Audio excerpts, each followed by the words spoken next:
The Graphic Histories Podcast. I got bitten by a radioactive bug. I tried an experimental drug. Went up for a stroll on a gamma testing range. I found an enchanted hurricane. I made a serum that made me small. I modified the serum so it would make me tall.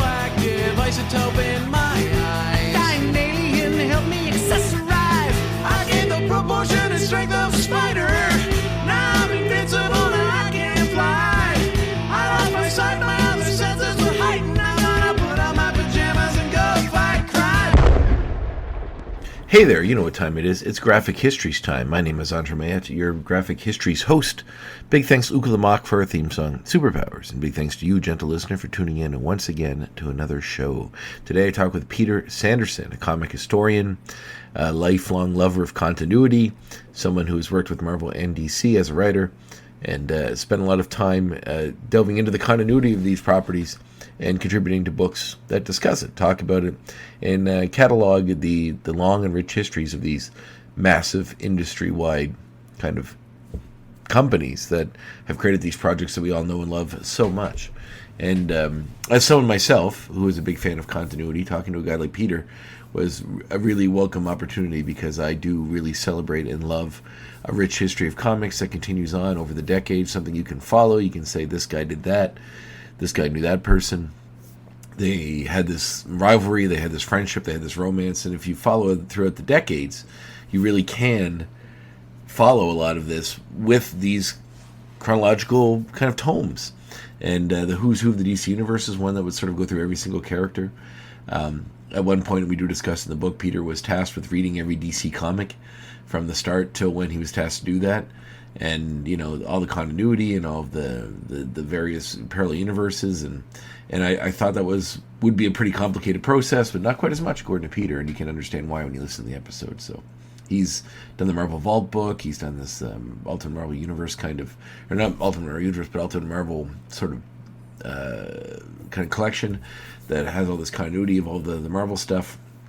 Very cool. And Peter was really free with his time, great conversations, and gave a lot of insight into how each sort of property value their continuity and how they use it, one more than the other, and we'll get into that in the episode.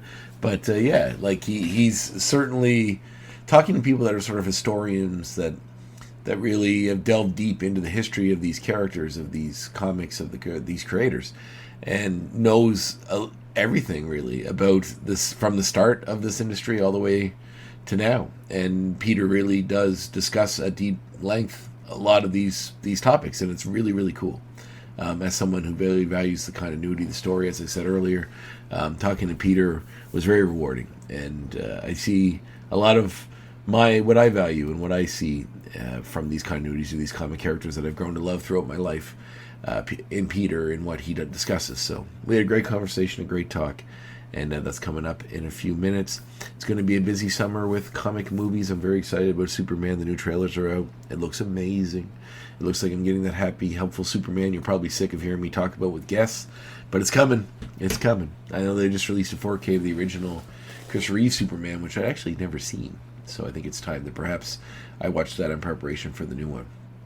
I am looking forward to that, but I am very excited for the Fantastic Four movie, which looks like a real love letter to the Kirby era that spawned it, and also the continuing saga that Marvel has coming out. You know, a lot of people are bagging on Marvel in different ways, and it depends who you are and what your particular issue is. I don't know, man. I'm still having fun. It's still a fun ride. I'm going to ride it all the way through. I love pretty much, even the things that most people don't like. I find value in. I'm not saying they're good. Sometimes there are certain movies that are better than others. But there are certain ones that, even the ones that are lower tier, I still take something away from. And I remember over Christmas, I think I was just having drinks at my parents' house, my brother, and we were watching Thor 2, which is one of the more maligned ones. You know what? It's fine. It's a fine movie. People, I think comparing it to some of the greatest stuff that sort of are shoulder to shoulder with it in the Marvel Universe, obviously you're not going to be happy. But if you just take it as the movie it is, in an adventure movie for fun, it's fun. Well worth seeing. I really dug Thunderbolts. I like Captain America, okay, the new one. And I'm really, really excited for Fantastic Four. My expectations are high, and I believe they've released an image of what Galactus looks like in the movie, and he looks perfect. So but the thing is, even when they released it, people were like, "Oh, this is terrible. We fixed it." And they made him like his costume a little brighter. I'm like, okay, look, maybe he's not as bright as he could be. Who cares? He's a giant guy with a giant purple helmet that looks exactly like he did in the comics. If the colors are a little dimmer than they are in the way that is brightly colored from some of those old comics, I'm sorry. But we have a pretty much picture-perfect looking Galactus. Just because he's not bright enough doesn't mean it's broken. It's pretty much perfect, and I love it. So, very excited for Fantastic Four. As excited as I hope you are. You like the segue, by the way, from my conversation with Peter Sanderson. So here it is. Great talk with comic historian, archivist, former Marvel librarian, Peter Sanderson.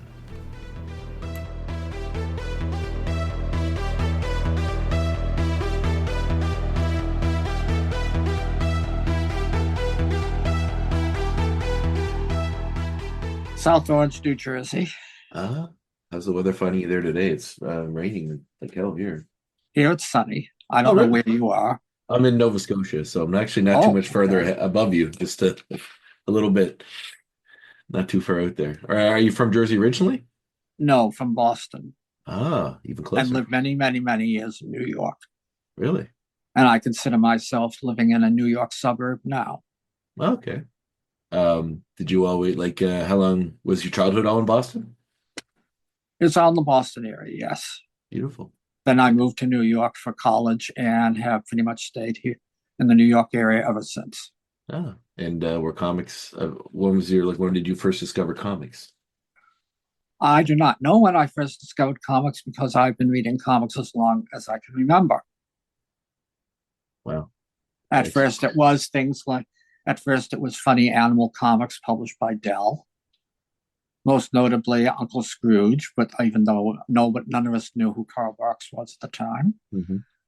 And then eventually in 1964, I graduated to superhero comics.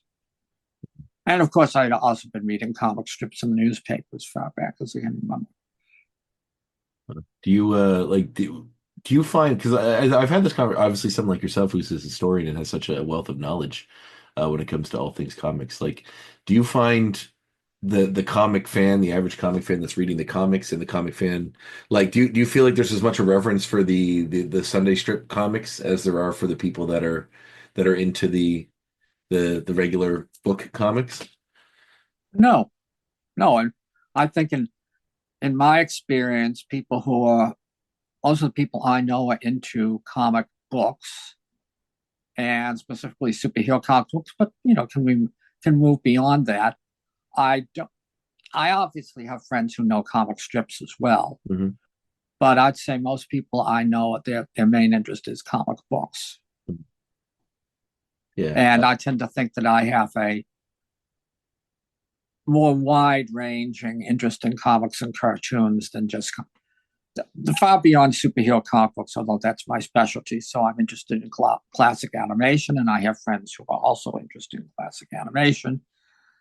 I like New Yorker cartoons, and I don't think many of my friends have any interest in those at all. I'm interested in editorial cartoons. Again, I don't notice any friends or many friends of mine having similar interests. I always find it sort of like on the other hand, I have almost no interest in manga, so there you go. Okay, so that's the pocket. Almost no interest in web comics. Yeah, but that's more for a younger generation.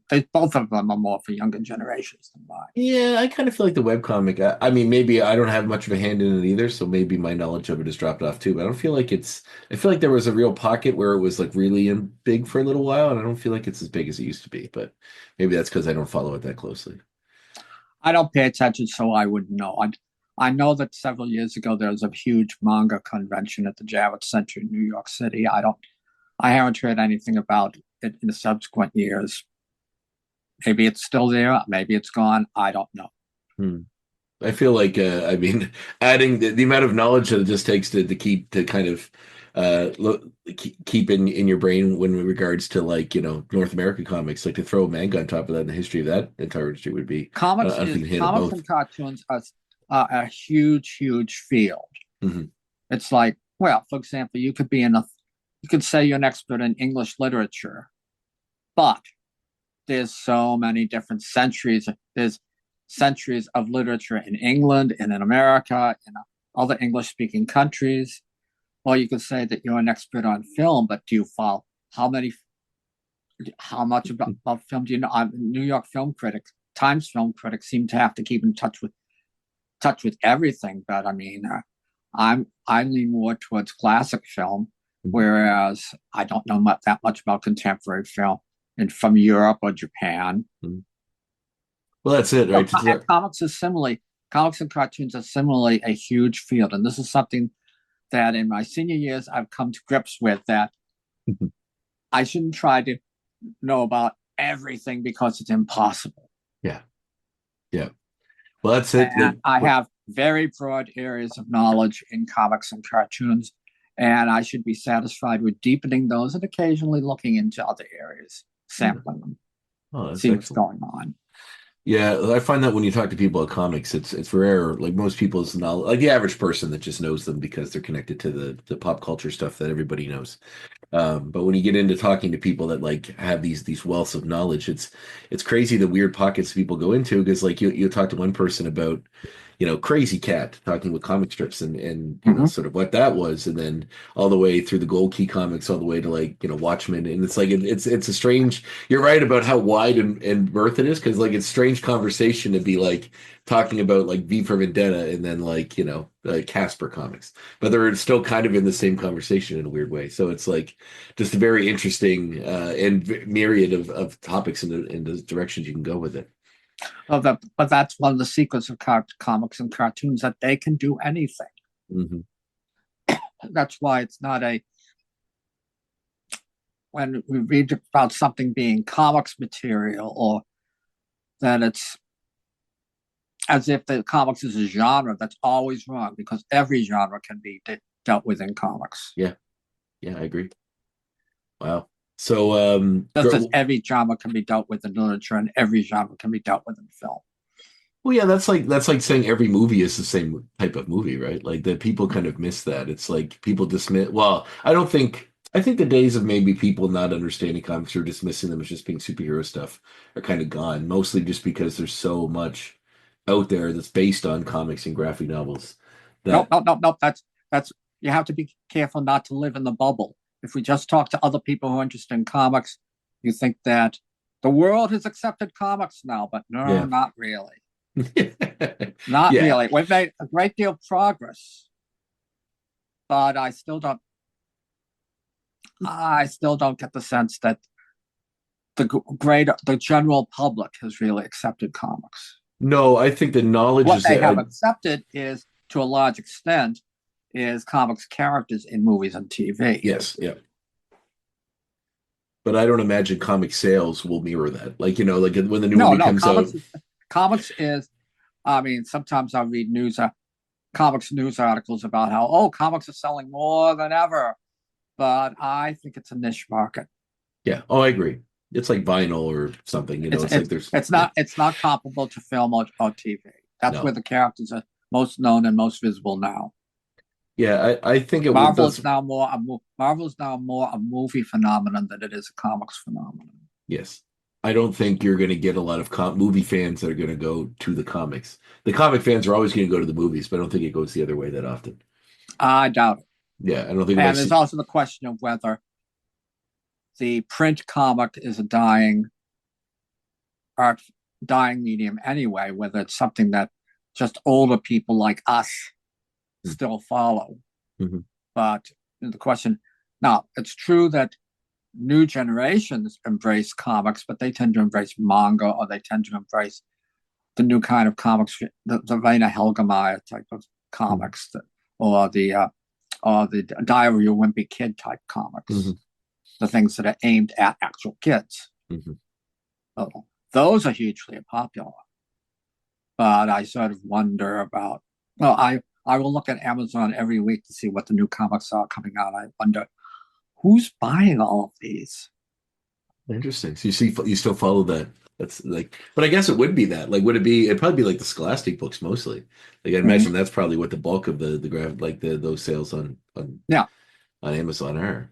but it But is true that most bookstores and libraries have graphic novel sections now.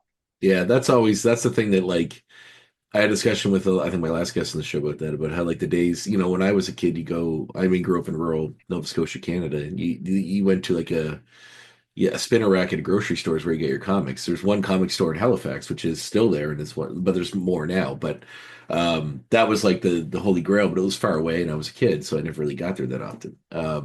But now, like, you can go to like the bookstore, and there's like a massive selection of, and not even just the basic stuff, obscure and strange stuff, which is interesting. But it's almost going, you're right, like niche into a literary world less than disposable where your magazines and stuff are. Oh yeah, so now people are buying these things in book form rather than in the traditional magazine format. Yeah, 32 pages. It's a question of cost too. I think now it's like the cost of comic books is. Oh no, I only buy a few a week now. Now it's just way too expensive. Yeah. Well, a lot of them seem to have been like, Marvel does their Marvel Unlimited now, where it's like a monthly fee, and they have pretty much everything from like a month ago till the beginning of when they started. Is it only a month ago? I thought that was like I thought that it was like up to about 8 months ago, but maybe it's changed since I last looked. Well, that's you would probably know better than I. But like it would definitely seems. I guess they have like a lot of exclusive ones too that are only on the app, so there's those too. But yeah, it does seem to like update sporadically in newer ways, but it might also be because I'm a busy guy that doesn't get to keep track of exactly when the book comes out. Maybe lose track of that too. But when you so just tell me a bit about growing up. Like as you're reading into comics, did your love of comics, was that facilitated by your parents? Did you have family members, somebody like that was also into comics that got you into it, or that you had nobody in my family was into comics but me. Mm-hmm. My parents facilitated it because they were buying the comics for me. Mm-hmm. When I was really young. We would go down to, in the first town that I remember living in, we would go down to one of these legendary mom and pop stores, and there'd be racks and racks of comics, and I'd say, "Oh, I want these," and my mom would buy them for me. And later on, when I first started moving into superhero comics, my dad would buy them for me, and eventually I started buying them on my own.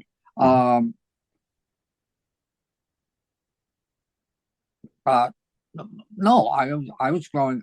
I was under the impression when I was growing, my parents facilitated it in that they bought comics for me. They didn't discourage me from it. Mm-hmm.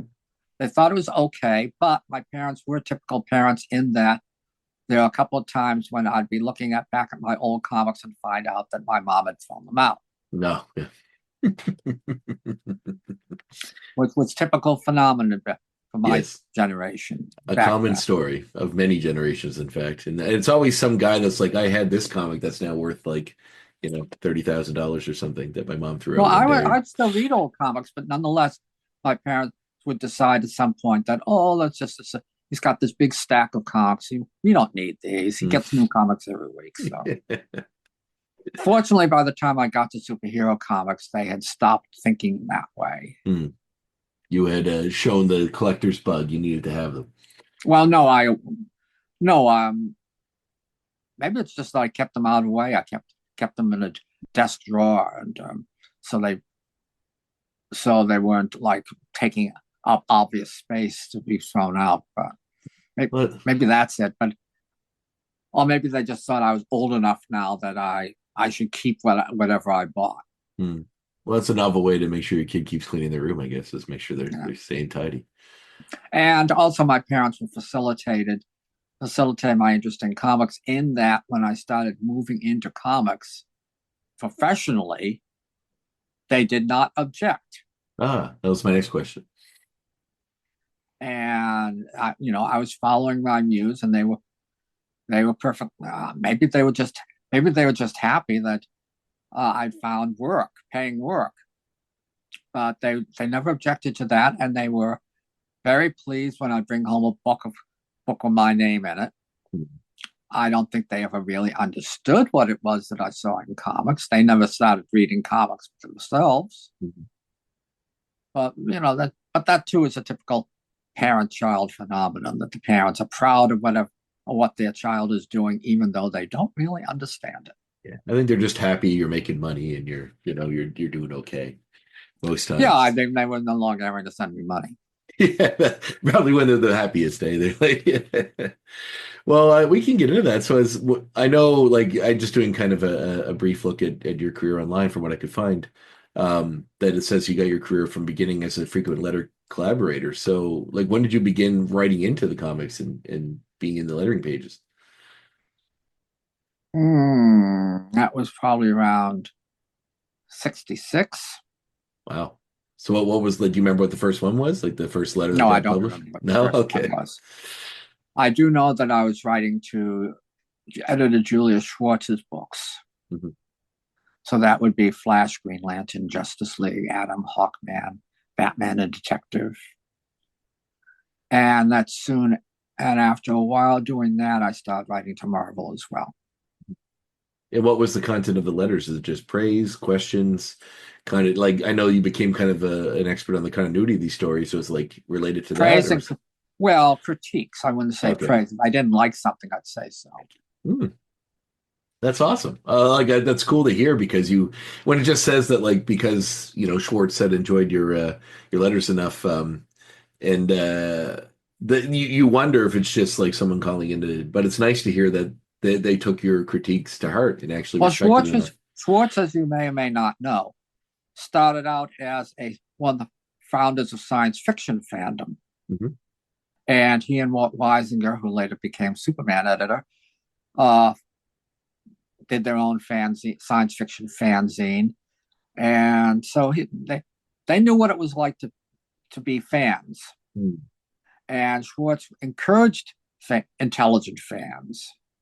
And so I was one of a number of people whose letters they would regularly print. Now, I've subsequently found out that people at Marvel and DC were grateful for any letters that were at all intelligent, that weren't like written in crayon. And at Marvel, I don't know about DC, but at Marvel there are instances in which people on staff would write fake letters to fill the letter columns Oh, really? Oh, because they didn't have any good ones. yeah. But I was generally appreciated at DC. Mr. Schwartz definitely appreciated my work, and I got regularly printed at my letters regularly printed at Marvel as well. So Marvel didn't really encourage having sort of an elite group of letter writers, Mhm. but I still ended up there a lot. Well, how did the initial like offer to work for the company come from? Was that just that they reached out to you in a letter or called you up or? The initial offer came when, well, I moved back to New York for graduate school in 1975, and then I started meeting people, other comics professionals. I started meeting comics professionals who tended to be slightly older than I was. Mhm. And the first one I met was Chris Claremont, Nice. because his then girlfriend was in charge of the letter pages, and they really liked my letters to X-Men. It was Chris's first year writing X-Men, and so Bonnie and said, "Chris and I want to meet you," and that started off me and my connections with comic professionals, again of basically my generation, slightly older, and this led to a first professional offer was from Marv Wolfman and Len Wein, who wanted to do a project called The History of the DC Universe, and decided that in order to do this, they needed someone to read through the entire DC Comics library Okay. I wanted to ask and you about this because I was curious. Like when I take read that, notes. And yeah, take notes. when I read that, I was like, that must have been a Herculean task. I wasn't sure if that how Well, true it that was, was, but although now it's like this is the DC library as of 1980 or so, 80, 81. So, I mean, recently, what's his name? Douglas Wolk wrote a book called All the Marvels, and he claims to have read every single Marvel comic from the beginning up through 2000, maybe 2018. Wow. And that would be Herculean. He says he was able to do it because of Marvel Unlimited. I sort of wonder about this. About what did he read the romance books? I mean, Yeah. did he read the funny animal books? Yeah. Did he read the crime comics from the 50s and the horror comics from the 50s? I don't know. I'd also think at this point I would also find it mind-numbing to read through every single Marvel comic. Eventually, it would just, it would bleed together. It'd be hard to know anything after a while, especially loading that much stuff into your brain all at once, and even over years, it still would be at some point I don't know how you'd retain it. Also, it took me a year to go through the DC library as it existed in 1980, 81. And it was, I did read a lot of the funny animal books because of Roy Thomas's Captain Carrot series, they actually tied into the DC universe. But I did not read the Honeymooners or Sergeant Bilko or Jerry Lewis or Bob Hope, or I didn't read the romance comics. I read the only things that tied into DC universe continuity. Even so, it took me a year going in at first twice a week and then 3 times a week. Wow. And I was pretty much reading everything at Marvel too, as it came out. Wow. Although in this case, I mean, I didn't go back to the 50s and the 40s when I was working for Marvel. So anyway, my first professional assignment was reading through the DC library and taking notes for them.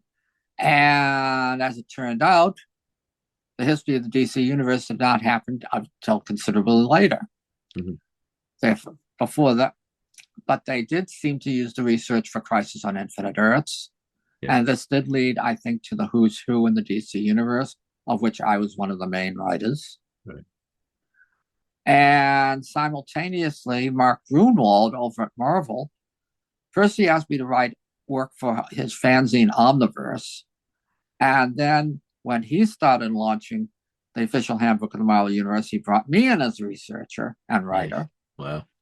And so this led eventually to becoming becoming assistant editor on the X-Men books, and then getting more research type, encyclopedia type projects to do both at Marvel and DC, and moving on eventually from there to being a stint as Marvel's librarian, and from then on to a decade of writing books for various companies that had licensed the rights from Marvel to write about Marvel history. So, well, the doing the deep dive to the DC universe must have been interesting, because you're right about I was curious what that timeline entailed, because I knew the Crisis of Infinite Earths hadn't happened yet.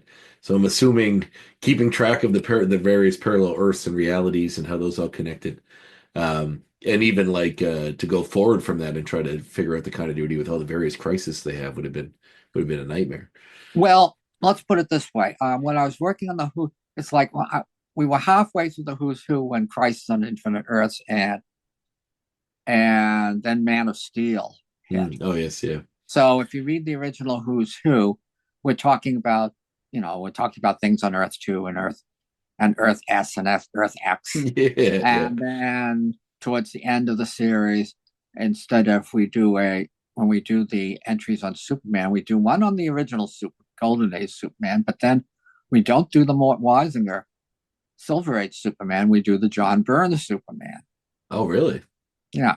Wow. Because by that time, the Man of Steel had come out. And Crisis had happened too, so there had to be changes midway through the original Who's Who.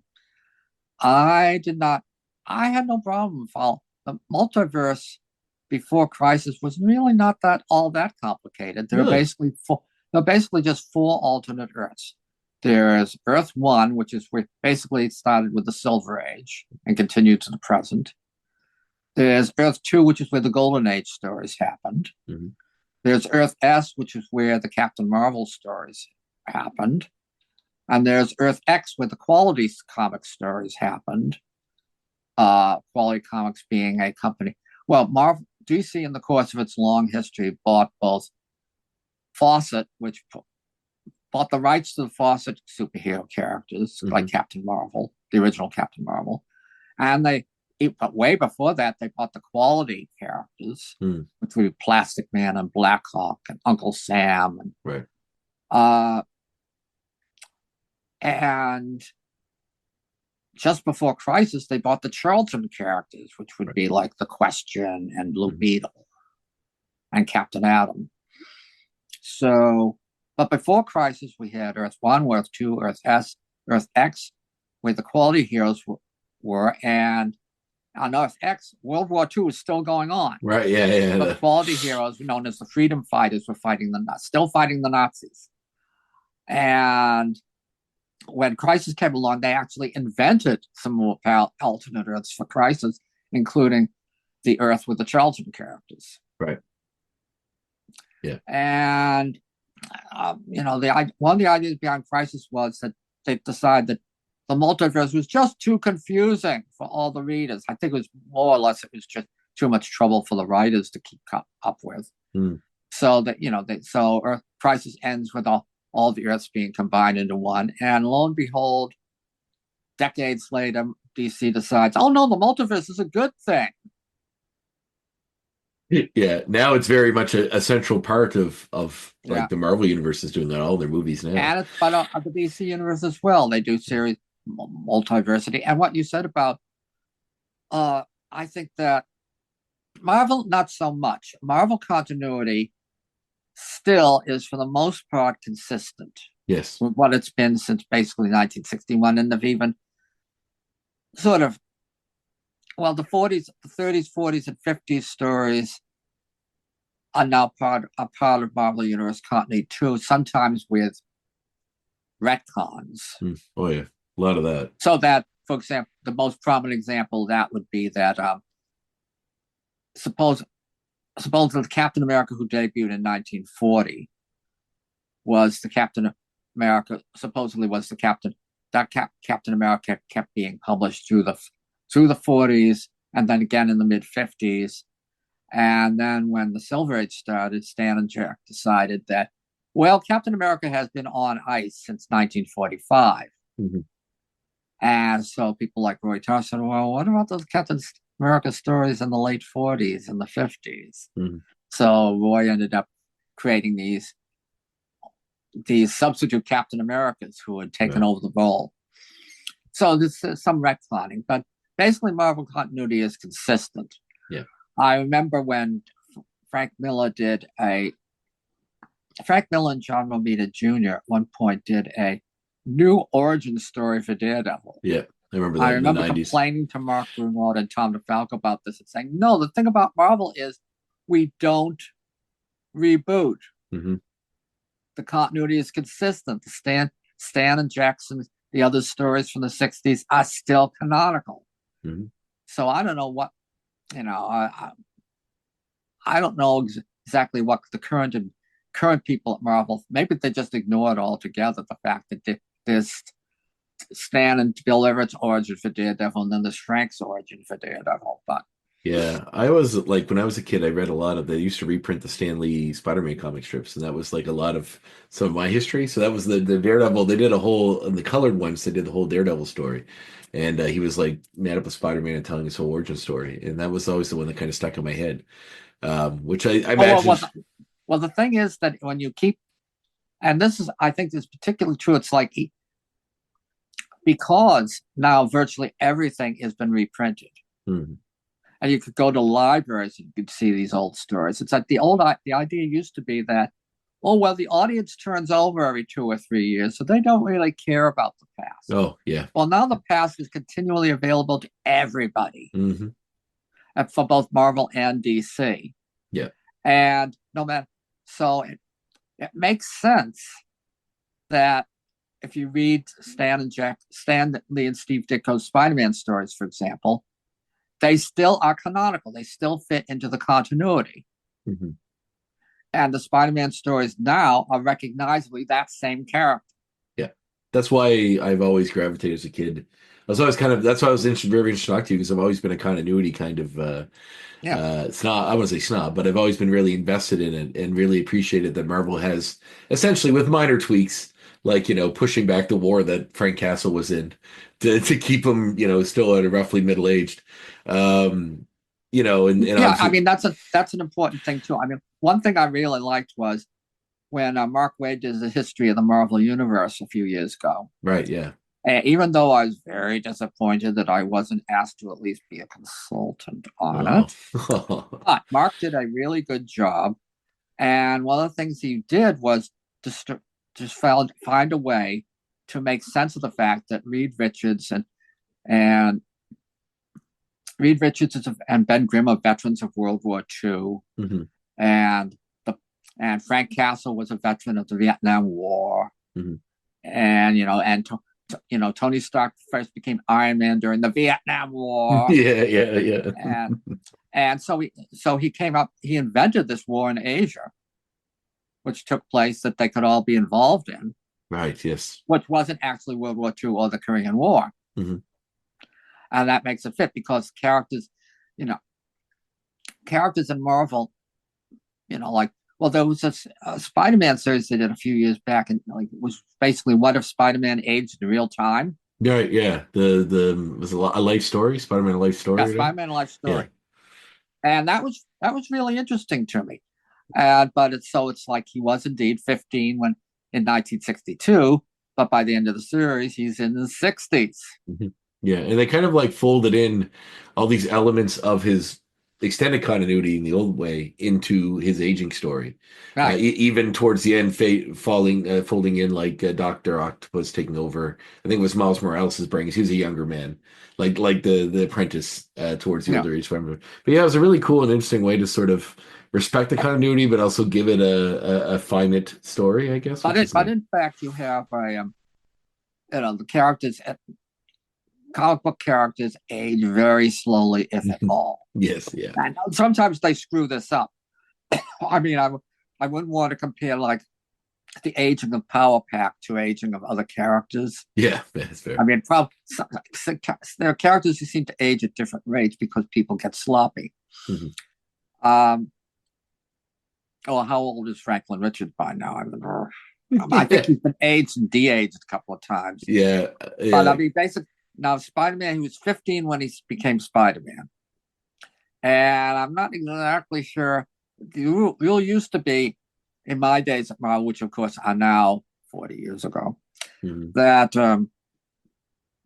it's only 7 years since Fantastic Four #1. No matter what year it is, the Fantastic Four has only been around for 7 years. Okay. And now I think that's been extended over time. And again, I'm not sure who's really paying attention to this. Mark Grunwald would be the kind of person who would pay attention to these things. I don't know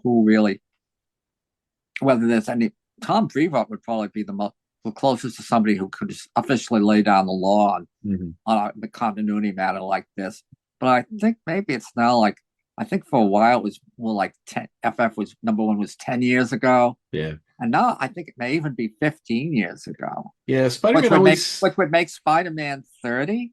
That's I'm not sure what he seems like to me in the current comics. You can't say, you look at the history of what he's been and what he's gone through, owning companies. Well, yeah, especially if you look through the history of what he's gone through. I mean, he has actually was very briefly the CEO of his own major technological company. I mean, it's like, yeah. Okay. Yeah. Actually, Dan Slott made that work. I was really worried about that, but he came up with an interesting storyline for it, and more importantly, he found a successful way of undoing it. Yes. Yeah. At the end, without saying, "Oh, it was a dream; it never happened." But and actually, there's even still some repercussions because I looked at a recent Spider-Man issue, and he just got a job interview, and they said, "Oh, well, we remember when you headed your own international technological corporation. What disaster that turned out to be."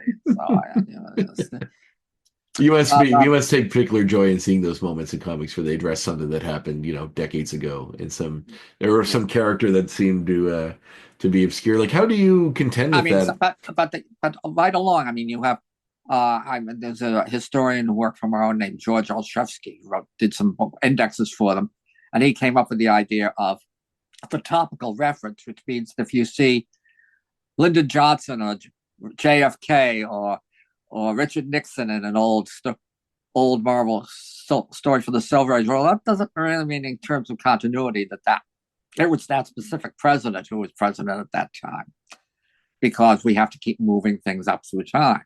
Mm-hmm. So that, originally in real time, Spider-Man first became Spider-Man in 1962. Now it would be, well into the 21st century when he it'd be the 90s now. Yeah.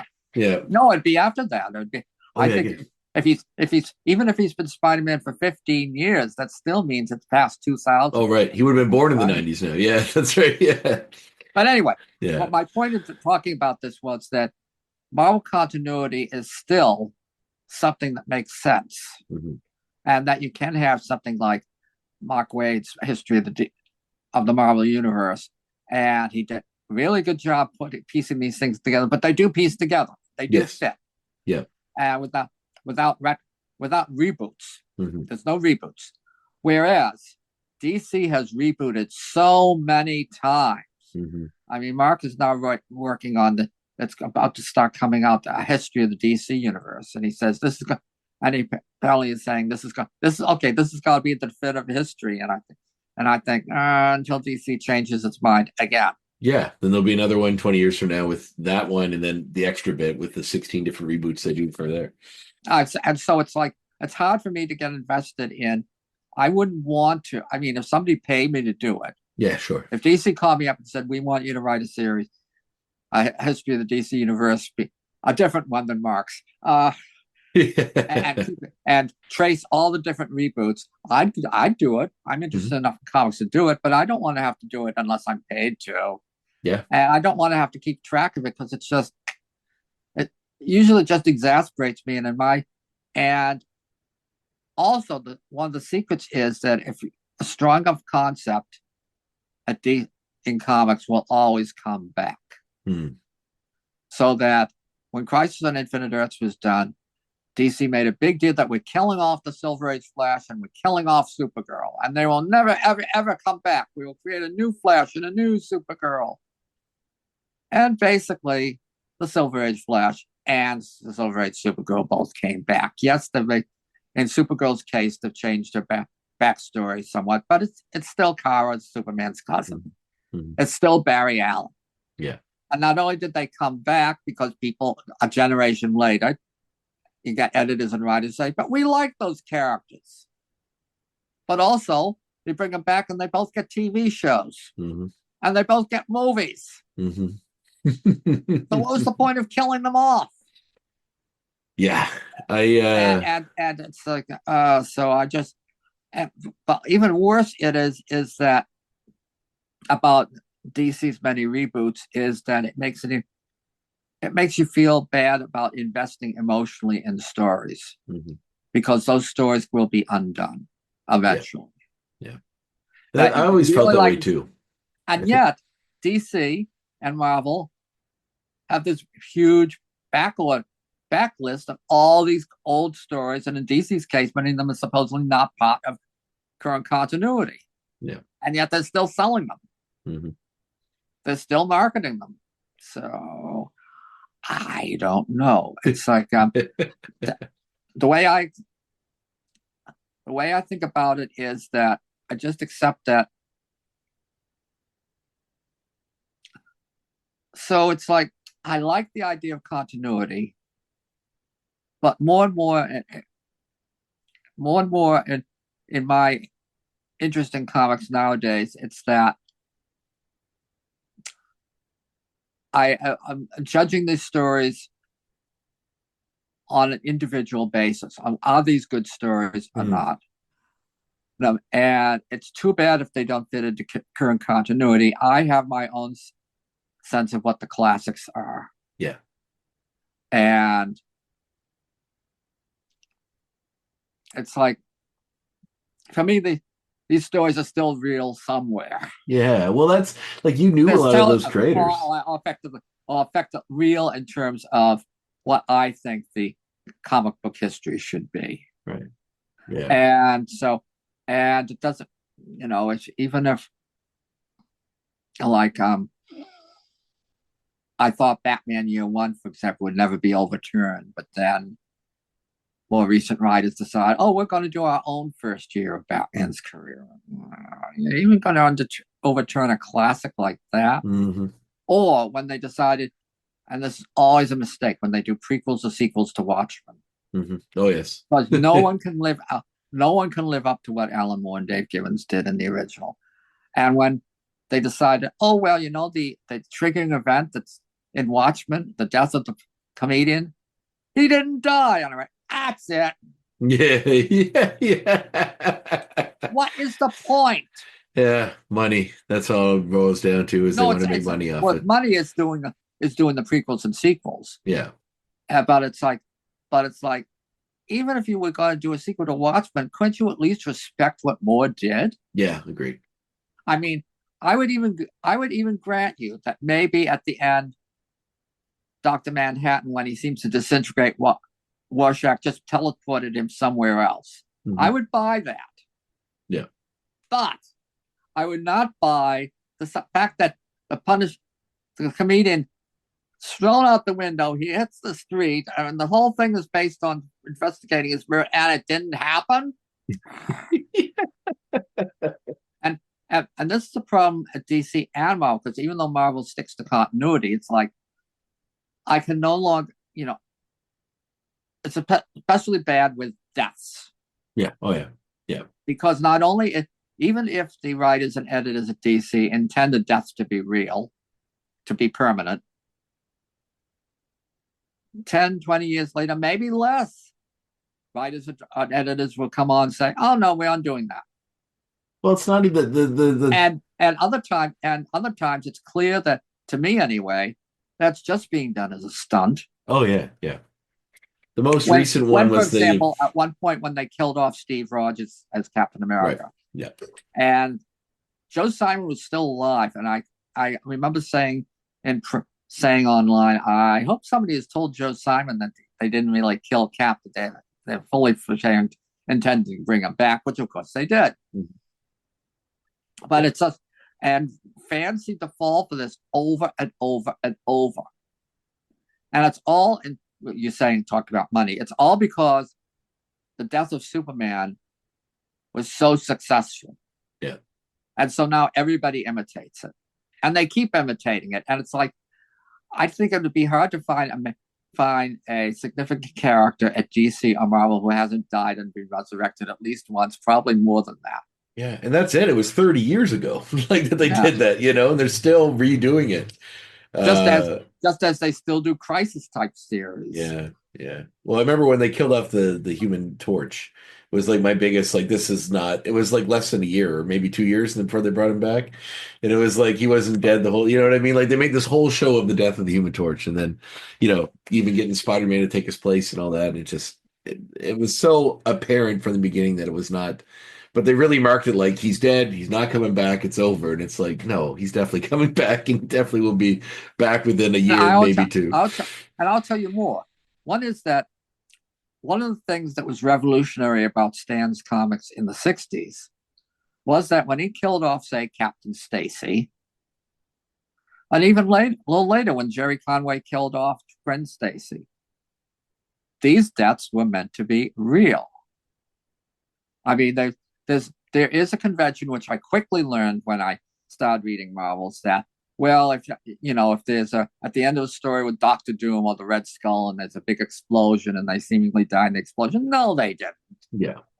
And the writers who played fair, when they finally brought back Doctor Doom or the Red Skull, they would explain how he escaped. Yeah.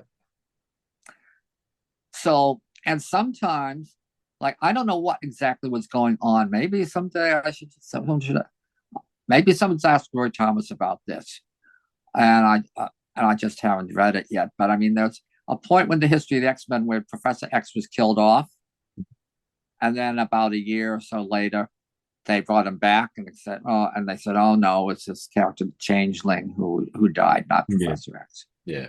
Now I want to know, was Roy planning that from the beginning? Or was it that they changed their mind and said, oh no, the X-Men without Professor X isn't working, let's bring him back? Yeah. In any event, that was a good case of, we had to fix this. Mm-hmm. So let's bring back the character. But the death is just this recurring trope, like, oh, well, let's see if we can boost the sales by killing the character off, and then we'll bring him back a year later or 2 years later. No, I don't like that at all. And it also extends to actually a lot, anytime I read about a major event and a character's like, oh, this is going to change the Marvel universe and the DC universe forever, or this would change Spider-Man's life forever. And I was like, no, it won't, because they'll find a way to undo it. Yep. Because everybody wants to write. They'll go back to the way it was. And so I feel with a lot of these earth-shaking, we're changing the universe forever series that I can just ignore them. Yeah. Because, are these things going to have any real effects in the long run? Yeah. No, they always... But it makes it hard, means it's impossible to invest in emotionally in these things, because you realize these things are just temporary. That Stan also created one of the things that made Marvel stories seem more real in the 60s is that events did have consequences, lasting consequences. And it was a big deal, for example, when characters got married. It was a big deal if a character died.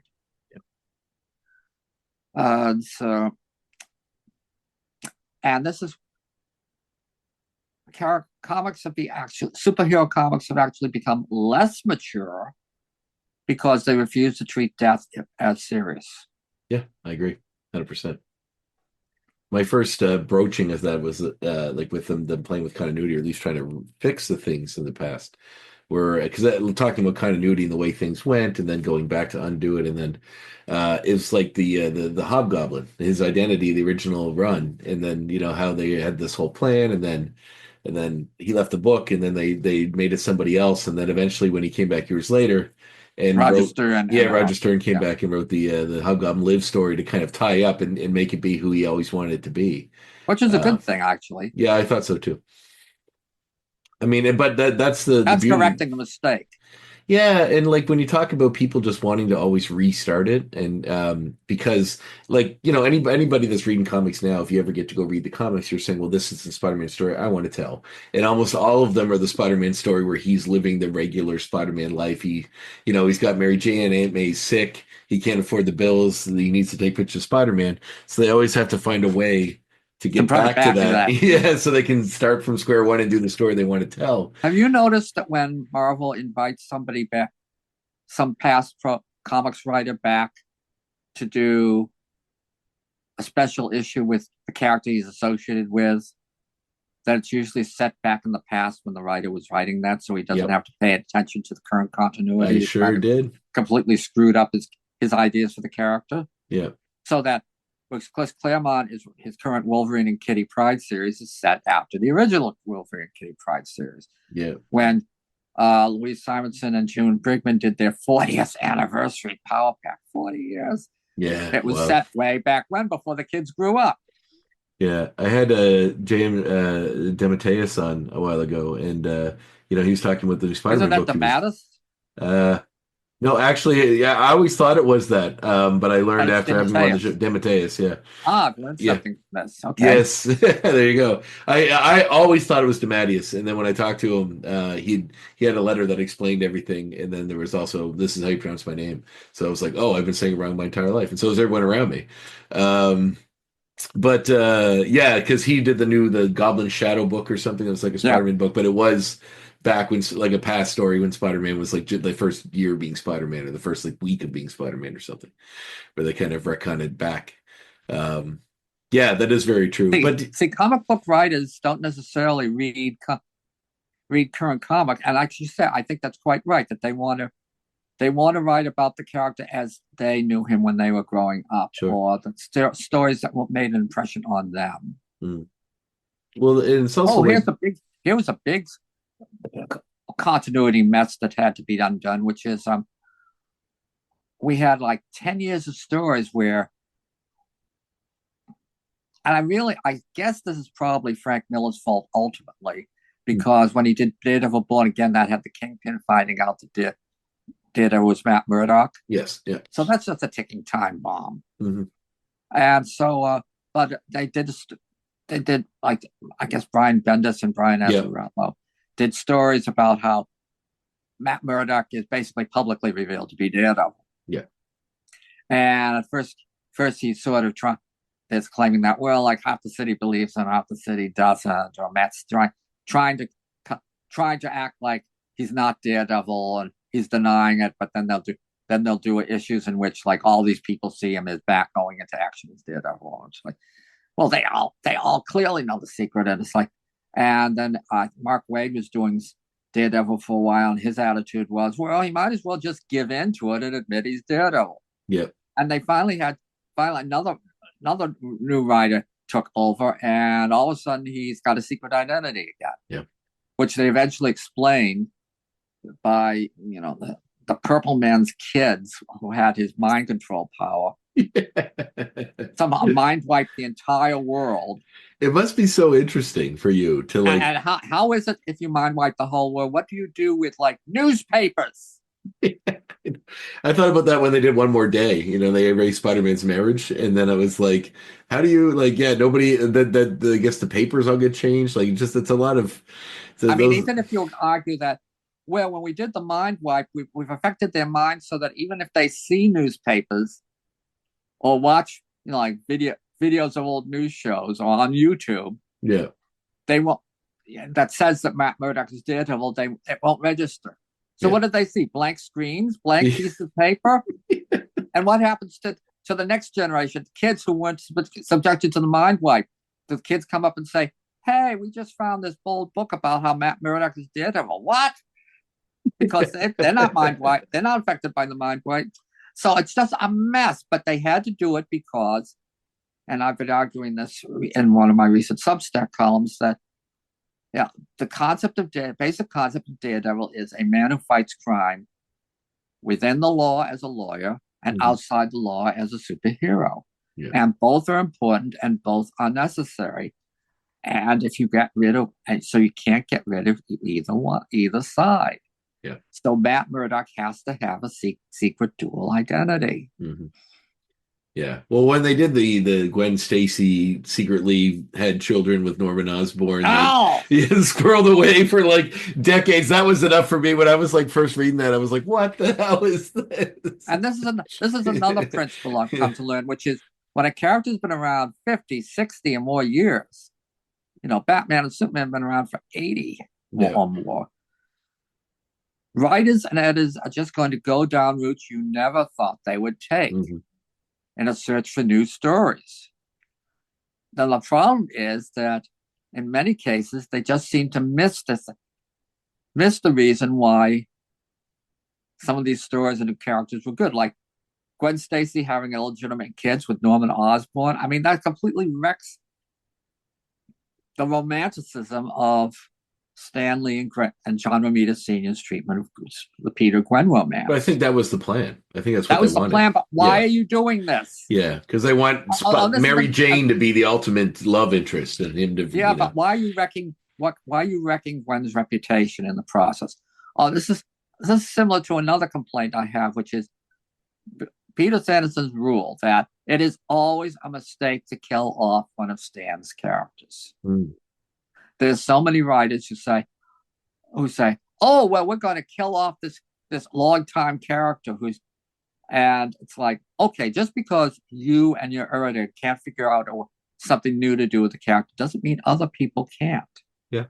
And these characters have lasted so long because they are such rich creations and people continually come up with new ideas for them. Yeah. So don't kill them off because then somebody will have to come up with some convoluted way to bring them back.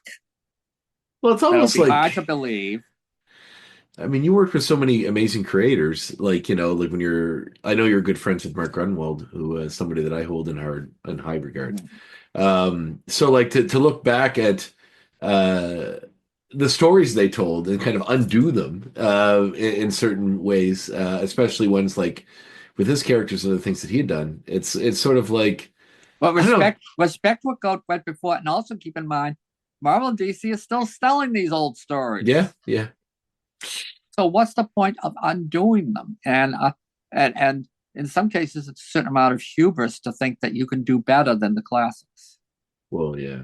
You must have had a real interesting time going through those characters because sometimes when you look back at old comics, especially DC and Marvel, there's a lot of characters that got forgotten, that never got reused. Some for good reason, some are probably pretty offensive or pretty like of the time that not so much are Some keep just up to get date. forgotten. Yeah, I as a kid, I really resonated a lot with like Grant Morrison's Animal Man comics when Animal Man visits the world of lost characters and all these obscure DC characters like Sunshine Because Grant Superman. Morrison really loved those characters. Yeah, the gay ghost and all those guys. It's like and what I love bringing up about that is one of those people, those forgotten characters, was Mr. Freeze, because this was before he sort of got reinvented on the Batman animated series, and then became the cool, tragic version of the character that we have. When he was just the one that was like on the Batman Adam West show, just kind of a guy with a freeze gimmick. He didn't really have a sad story.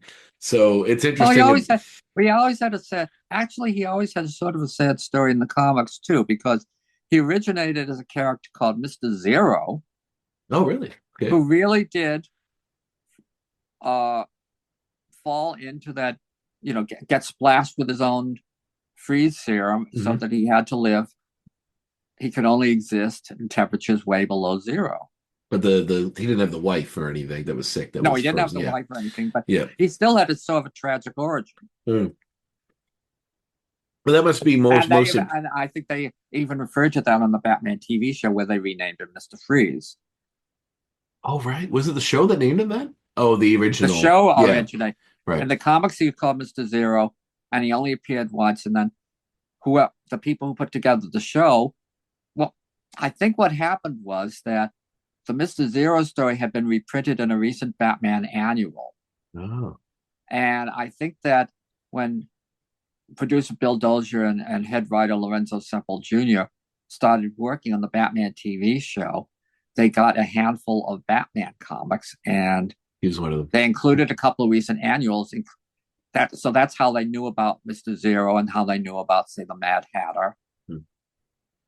And because after the first season, they pretty much stayed away from adapting stories from the comics or bringing in new characters from the comics, with rare exceptions. Like, I have a question, like it's like season 2.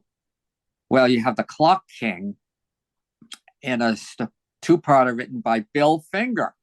Okay. And so did Bill Finger know about the Clock King, the Clock King character from Green Arrow comics? Or was he thinking of the Clock character from Robin's solo adventures in Star Spangled Comics? And is that how he came up with the Clock King, the TV version? But of course, Finger was one of the main Batman writers for decades. And the creator of Batman, besides co-creator. So of course he knew the comics, but I don't get the sense from the second season. The second Mad Hatter storyline in the second season is sort of based on the comics, but for the most part, they're doing original stories, and that's one reason why the Batman TV show starts going downhill fast in the second season, because these are writers who don't really know comics and who are thinking of the show as a comedy, whereas the first season, they did several adaptations from the comics, and those are some of their best episodes. Really? Wow. Yeah, the first, for example, the Joker's utility belt was from was a comic storyline. Zelda the Great was from a comic storyline with a gender shift. The Mr. Freeze and the first Riddler stories drew elements from the comics. The first Penguin story was based on a comic story that Julie Schwartz had edited. Right. Yeah. Well. Huh. Well, and you could think of other comics villains who were around in the 60s, who had been around in the 60s that could have worked with.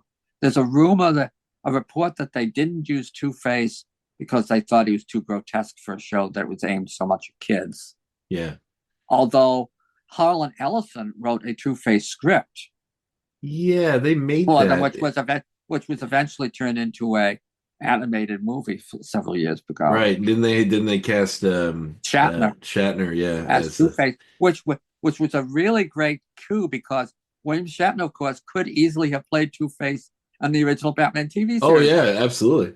He would have been good at it, actually. It would have been very interesting. Just think of the Star Trek episode where he plays an evil version of Kirk, and right. Yeah. we could easily have played Two-Face to two sides. But I mean, like they could have used the Scarecrow. They could. Yeah, they got kind of wild with inventing, like, I mean, I don't want to talk out of my ass here, but like, was Egghead a comic character? I don't think so. No, he was invented for the show. And the Pharaoh guy too. I know there was kind of King Tut. Yeah, I know there was. Now, a good thing that happened in like 10 years ago now, that Warner Brothers and Fox, who produced the original Batman TV show, the 60s, came to an agreement so that now Warner's can use, and DC can use characters who are created for the show. So that a while back, I really liked this series too. It's too bad that it came to an end. The Batman 66 one? The Batman 66 comic series, where you had finally DC comic stories about King Tut and the Bookworm and characters like that. Yeah. It's interesting because you look at, like, I guess, like, one of the 90s, like, I grew up with the 90s Batman cartoon. That was kind of what introduced me to a lot of that stuff. And to see some of those characters like the Clock King and all what they did Mr. Freeze, and kind of come back in an aspect of ways, not all of those guys. But the Clock King on the Batman animated show is very different from previous Clock King. Yes, actually, I really like that version, but that's just because that's, I grew up with that. And even like I see in recent stuff with DC, kind of James Gunn's new film universe, that even the version of Clayface they kind of used in this Creature Commander show, which is supposed to be the main continuity one now, looks like that one. So there's like they kind of like it's a melding of all these things into one. Yeah, I wish the Batman animated series was a bigger influence on Batman Cape Crusader, which I don't like at all. Yeah. It makes me think that, Bruce Timm was so good with the character designs and so forth on the Batman the animated series, but I just do not. He's apparently one of the main people in charge of Cape Crusader. I just do not like Cape Crusader. I think Dini was the heart. One of the things I dislike about it is it's so humorless. Yeah, I agree. But Batman the animated series. I mean, I saw an interview with this guy who's written like a series of 6 volumes about the history of Batman the animated series. Wow. More than I can afford. But, and I'm glad that it just keeps going on and on. Wow. But it also makes me realize, it was Alan Burnett and Paul Dini, principally as writers, who are really responsible for. Yeah, that's the alchemy, right? Like, that's the magic. Well, responsible for how good that show was, story-wise and character-wise. And they did a series that was a weekly series DC was publishing that was a continuation, the animated series. And that was interesting and good, but it's like so many series that I'd like DC to eventually die. Yeah, well, yeah, that's it. Like, when I assume you probably understand this more than most, that like sometimes when you have like the thing about a good book or a good movie is that it ends. You get the full story, you get where it ends, you get to go on. Well, that's my thing about Watchmen. Why there should be no prequels or sequels. Yes. Moore meant it as a standalone piece, and again, nothing lives up to it. And I know that there are people who, the Watchmen HBO series was toasted by critics for everywhere, and I thought, but it has really nothing to do with Moore's Watchmen. Yeah, and a few characters that it uses in Watchmen they get wrong. Mm-hmm. Yeah, and I like that show on its own. I don't know if it needed to be a Watchmen show. They could have made that. That is also a big problem now, because since it's been shown that superhero movies can be such huge commercial successes. Yeah. all these people want to do superheroes movies and TV shows without necessarily having any feel for the genre. Yeah, agree. Yeah. And so you get things like, well, I think that was true of Watchmen. That, yeah, the guy wanted to do a show about that dealt with, what was it? The Racism mostly. Racism. He Yeah. wanted about Yeah. this horrible racist massacre of the early 20th century, but it really wasn't a Watchmen story. No. And or the HBO Penguin series. It's like, I agree with the critics to say, well, basically, it's sort of like an imitation Sopranos. This is okay. It's a fat guy with a big nose who's a gangster. But it has nothing to do with the Penguin. And people tell me that, oh, but the Penguin is too silly. And I say, no, what makes the Penguin is the aristocrat of crime scene with the top hat and the tails. It's the trick umbrellas. It's the fascination with birds. Yeah. It's the fact that he's half bird himself with the quacking and the waddling. It's like, and people can make this work. If they're creative. The Batman animated series made it work. Yeah. The Gotham series made it work. And like the beauty of that in the Batman anime series was that they made him an outsider even in the aristocratic world because he was so weird. They look down on him, and even in the episode where they seemingly accept him, but they're really just making fun of him, it turns him back into being a bad guy. If you get rid of everything that makes the Penguin, and you're just left with the fat gangster with the big nose, what's the point? And I see this over and over with one of my problems with Daredevil Born Again, the TV series. Eventually, and apparently Marvel had a problem with it first, because they reportedly, the big wigs at Marvel Studios, when the strikes hit, the actors and the writers strikes, and they had to halt production.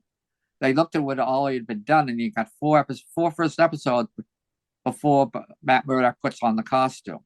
And they went, what?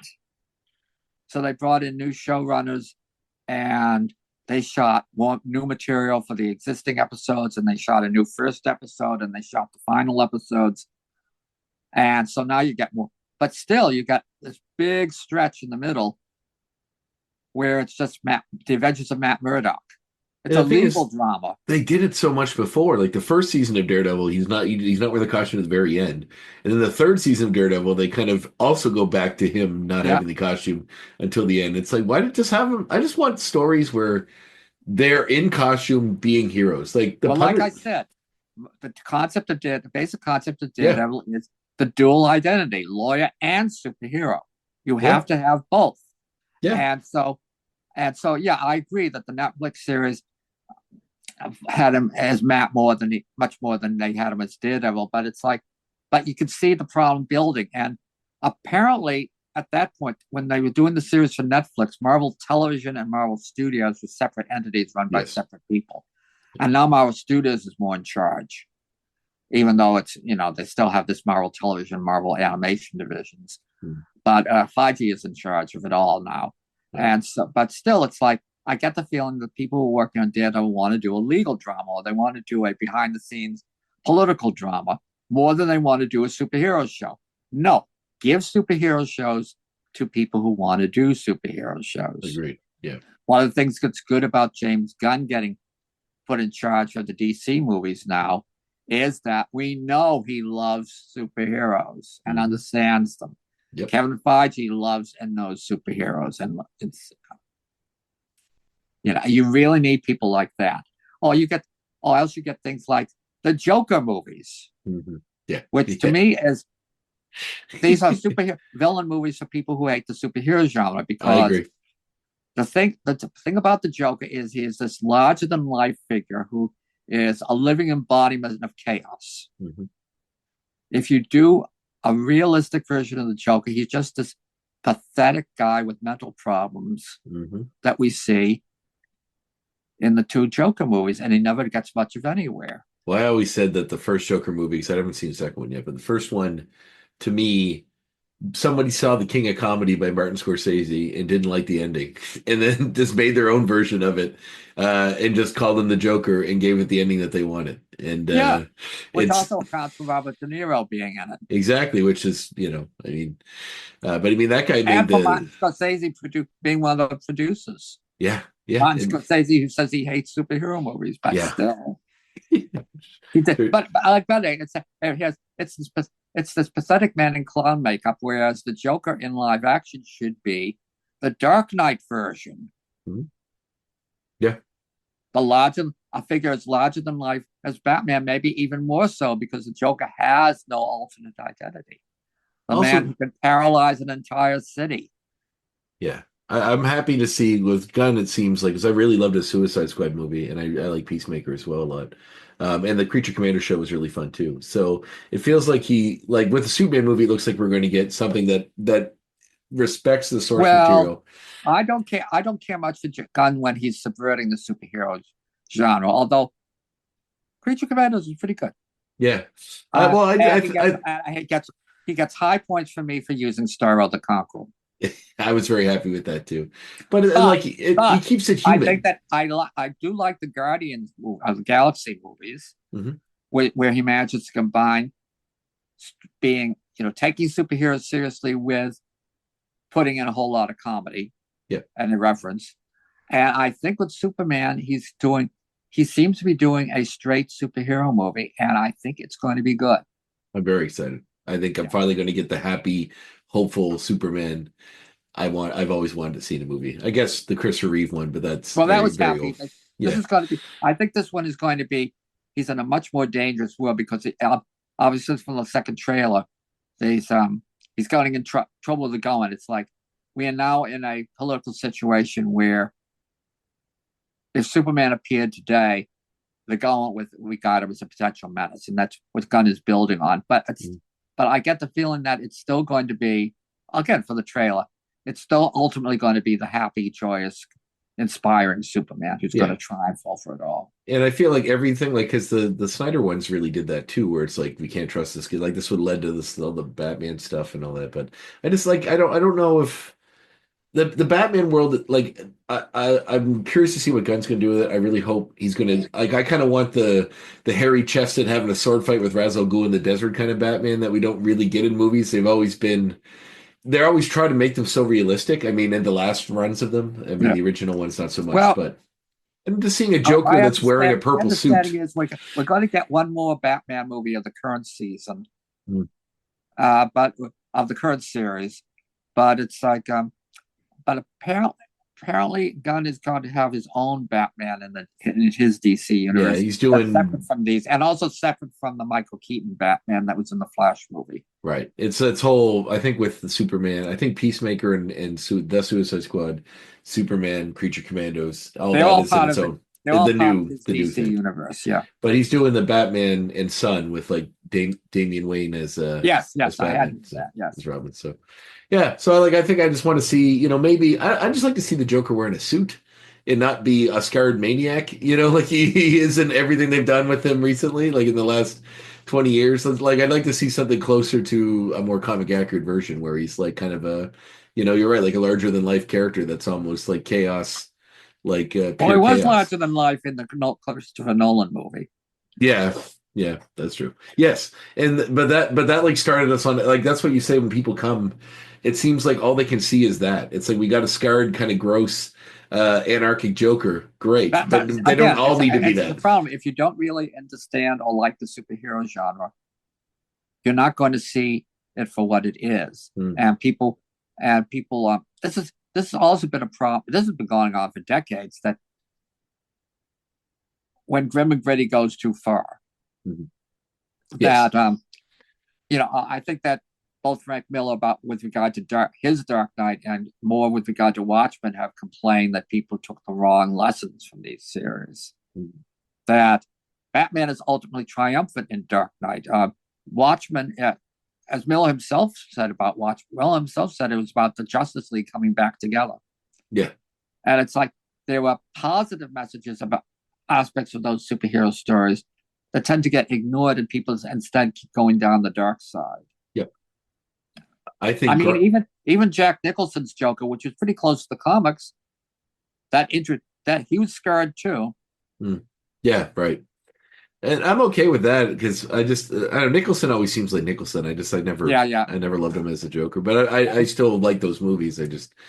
But no, I think you're right. Like I think Alan Moore, when he approached his Whatever Happened to Man of Tomorrow, it added some serious stuff there, but also still really loved the source material, like in the joy and the ridiculousness. Moore is a strange person in some ways. One which is that he is always railing against superheroes and saying, "Oh, he's bitter. It's overgrown children who are still following superheroes," and yet you look at something like Whatever Happened to the Man of Tomorrow, you could see how much he loved the Silver Age Superman. Oh yeah, and so he's in a sort of struggle with himself, and I suspect part of it is all the bad feelings of a Watchman and how he feels he was screwed over with that. So maybe that's helped put him off superheroes. But even then, I mean, you could, if you read Watchmen carefully, yes, people say it's a deconstruction of superheroes. It's subverting the superhero myth, but it's also rebuilding and building it for a new generation. Yeah, it's reinforcing it. I mean, the fact that at the end of the original Watchmen, Night Owl and Silk Spectre are still have resumed their careers as superheroes. This is a good thing. Yeah, there's still hope. I mean, it's not a bad thing. I mean, yeah. And Moore has complained that people, they should despise Rorschach. They should look down on him. But you read the story and you can see what Moore seems pretty sympathetic to Rorschach too. Certainly gives him a pretty sad backstory. Gives him a sad backstory. He explains why he's the way he is. Backstory. He gives him heroic moments, as disgusting as he is. No, he's not. He's not. Night Owl and Silk Spectre are the ones who are the real superheroes at the end. The real ideals for being a superhero in the Watchmen universe. But it's like, how can you not feel like that there's something tragic about Rorschach dying at the end of Watchmen in defense of what he believes is right? Yeah, and he's not wrong. He may not be wrong, and in fact, the end even kind of gives you he may come out in the end. So, but no, and even just talking about the subject of injecting realism into superhero comics, I mean, even pre-Watchmen, you had the Squadron Supreme done by Mike Grunwald, who to me is one of the most interesting ideas, to show what a real life world where these superheroes ran around could look like. And how real life and going too far. The superheroes are granted. It's a parable about how the road to hell is paved with good intentions. Exactly. That the America of the Squadron Supremes were alternate Earth is basically lying in ruins, and something extreme is necessary to put it back. Extreme measures need to be taken to put it back together. And so the president of the United States in that world cedes power to the squadron to take over. But what the squadron, however benign they believe themselves to be, and are in many ways, they have become authoritarian rulers. Yeah. And they take measures they do a lot of good things, but they also ban guns. Now, is that a good thing or a bad thing? What seems unquestionable is that they actually use brainwashing techniques on criminals. Mm-hmm. So they're violating people's rights. Yeah. And they think and that's why the Batman analog, Nighthawk, in the Squadron series, leads a bunch of rebels to overthrow the squadron's rule. Mm-hmm. And the squadron at the end realize they're right, that we went too far. Yeah. And so any kind of dictatorship is bad by definition. I guess go ahead. No. However well-intended you may be, you can't be allowed to have absolute power. No. Because you're going to do things that go across the line, even if you don't realize it. Yeah. Yeah. I don't want to take all your time. If you've been very gracious with us. No, what time is it? 20 after 4. 3 your time, I think. So I decided. Well, I do think that if I'm here, I should plug current projects. Oh yes, please do. Yes, tell me about what's coming Okay, up. one big project. It's coming out in June, I believe. June or July. Abrams, who I've worked for before, one of my first books was for Abrams, are doing a book called Spider-Man Panel by Panel. They did a similar book about the FF a couple of years ago. This is going to be a reprint of the stories from Amazing Fantasy 15 and Amazing Spider-Man #1. Each panel gets its own page in the book. Wow. So it's the art blown up. There are going to be essays, historical and critical essays in the book about the importance of these early Spider-Man stories, and I wrote one of them. Awesome. So look for that. My Looks critical amazing. analysis of the first. It's the first 3 Spider-Man stories, Amazing Fantasy 15 and the 2 stories in Amazing Fantasy #1. I didn't know about this. This is amazing. Why they're revolutionary. The other big project is my Substack column called Sanderson on Comics, in which I write every week about comics history.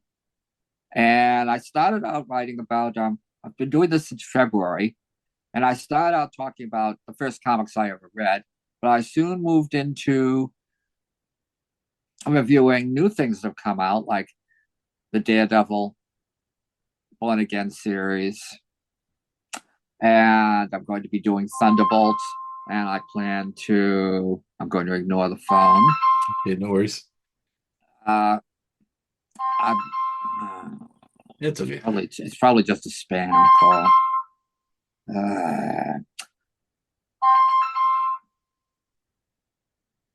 For some reason, I'm getting a lot of spam calls the last 2 days, which I guess means that maybe my number got sold to another bunch of spammers. I had one during this call. It showed up on my phone. I just said I just got rid of it. I should know. I should turn the phone off when I do one of these. Anyway, I'm going to be tackling the Thunderbolts movie soon, and I have plans to do extended reviews of the Superman and Fantastic Four movies. And recently I've been writing about, because of Daredevil Born Again, I've been writing a lot about politics and superhero comics. Because in Daredevil Born Again, the TV series, as in the comics it's based on, the Kingpin gets elected mayor. Mm-hmm. And so I'm looking at rich people who get turned into supervillains in comic books, convicted criminals who become getting high political office in superhero comic books. Like Lex Luthor, for example, is an example of both. Mm-hmm. And Captain America fighting neo-fascism in comic books. So it's gotten sort of very political recently, and I'm actually happy about this. So I'll be covering all sorts of things. And there's a brand new column up every week. And I haven't been able to do this for a couple of weeks, but I also will post old blog columns I did from like 20 years back, updated with new information for the present. And the new columns are all free. But if you're a paid subscriber, and I encourage people to pay, you can participate in our comment section, and you can read the updated blog columns from 20 years ago. Wow, that's amazing. I'm just looking at it now. That's so cool.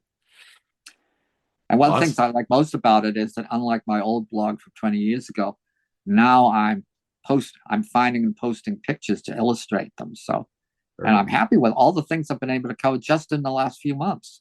Oh, wow. Well, it's certainly a wealth of information and a deep dive into some of the most, cool historic stuff in comics. So awesome. Beautiful. Well, thank you so much. And I'll also sometimes review current comics, like in dealing with this theme of politics, of authoritarian rulers and convicted known criminals in comics. I've been covering the current crossover storyline at Marvel called One Nation Under Doom, in which Dr. Doom takes over the world with the consent of the populace of the world. That's awesome. Awesome. Well, so sometimes you'll see reviews of new comics. You'll see review on new graphic novels. I have I have all these plans for things to do. I mean, like I said, I want to cover some of the superhero movies.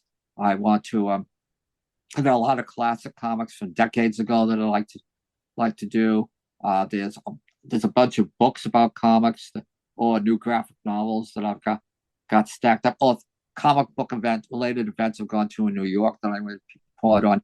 So look in every week. You'll find, I only have time to do one column a week, but it's a long one, and I guarantee you'll always find it interesting.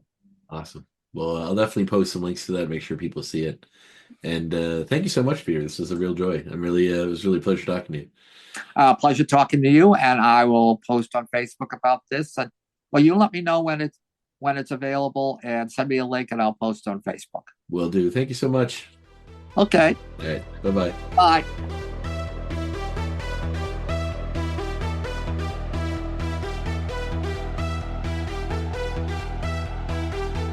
There you have it, my conversation with Peter Sanderson, a great chat with an archivist and a great guest.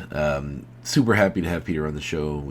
He delved deep into continuities. He was very free with his time and with his knowledge, a wealth of knowledge. It's very interesting to discuss the key differences between the two major companies and how they treat their continuities. One seemingly happy to keep theirs intact, to honor it, and find ways to make it fit throughout the years, while the other is seemingly okay with just sort of wiping it, starting over whenever they get too complicated with what they got. And the way both approach it is very interesting. Peter, of course, having key insight into both those companies, keeping track of those continuities for each, brings that information to us. Man, it was a great chat. I really, really enjoyed it, and I really love talking to Peter. I'm glad to have him on the show. Thanks to Davin for getting that particular guest. It was definitely a highlight for me. All right, so tune in another week's time for another episode. Just getting that one squared away, not recorded yet, because I'm doing these ones a little in advance just to keep on top of it, but it will be there in 1 week's time. A new talk with a new creator, and it's going to be a good one. I don't know who it is yet, but I feel it. I feel deep in my plums. I feel like it's going to be a good one. In the meantime, stay safe, have fun, read some comics, and listen to some music. Listen to a good album. Put on your favorite album tonight. Do it for me. Do it for Andre. The Graphic Histories podcast is a proud partner of the United Federation of Podcasts.